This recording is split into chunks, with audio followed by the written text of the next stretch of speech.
This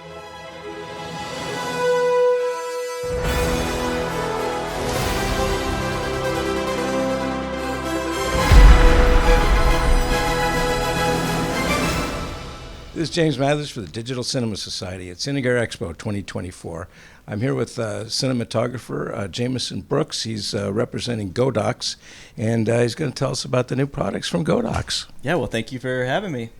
I'm happy to talk all about Godox all day. So, yeah, we got a lot of cool stuff. I think the main thing that like a lot of people are really excited about is our Beamlight MAX90. It's like this great big parabolic reflector that goes onto our 2400Bi. It's like a bicolor light, really, really bright unit. But this modifier is, it's basically creating a 5-degree parallel beam. And the idea is to contain a light in a pool very narrow like a laser beam, but shoot it as far as possible without any of the fall off.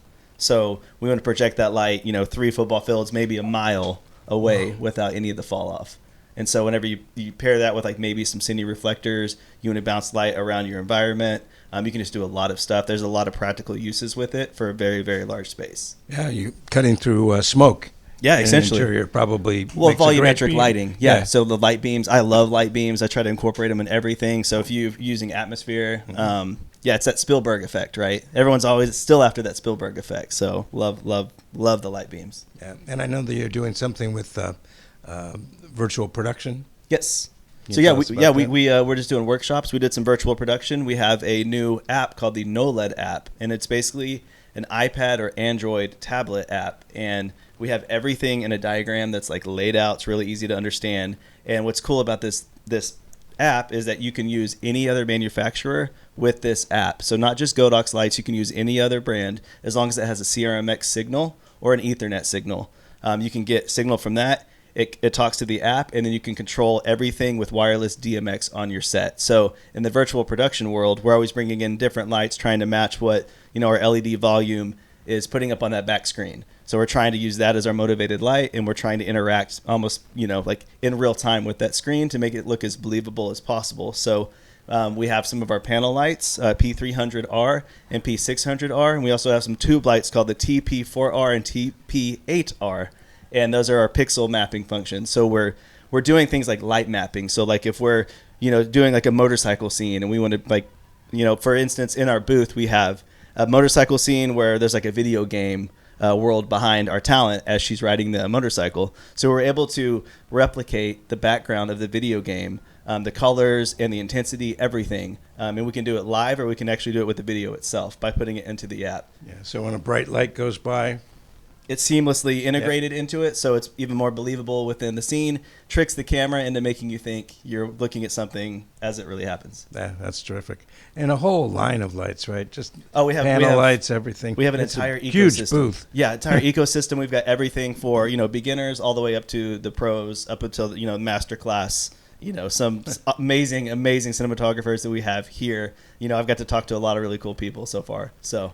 Yeah, and tell me about the output of, I think it's called 2400? Yeah, 2400. It's actually a 2600 bicolor light. Okay. So it's bicolor. What's cool about it is you're not going to lose any of the brightness, regardless of your color temperature. So you can go all the way down to a 2800 Kelvin up to a 6500 Kelvin, and it's going to maintain that level of brightness. You're not sacrificing anything. And what does the 2600 come from? What is that number? That's wattage, or that's your wattage? Yes, that's your wattage. So, but we have different modifiers that are going to either increase it or spread the light, in different forms. Yeah, so that's pretty bright. Yes. A lot of power, and you're probably getting up into the territory of HMIs. Oh, absolutely. That's terrific. The idea is that LED is now becoming like the new HMI fixture, because the lights stay cool. You can touch them at any point. You're not going to burn yourself. We have lights that have optics recognition, so it's actually if you're around the optics of the light, it doesn't get hot because we have built-in cooling systems and everything, and these optics recognition systems are actually able to keep your modifiers cool throughout the day. Like you can have a light on at 100% power at all the brightness and everything, and not have to worry about burning yourself, which is awesome with an HMI equivalent light, which is really cool. It's just amazing all the progress that's been made in light Absolutely. in the last few years. It's evolved so fast. In my career time, it's been amazing, and you're much younger than me, but you can see it too. Oh yeah. Yeah.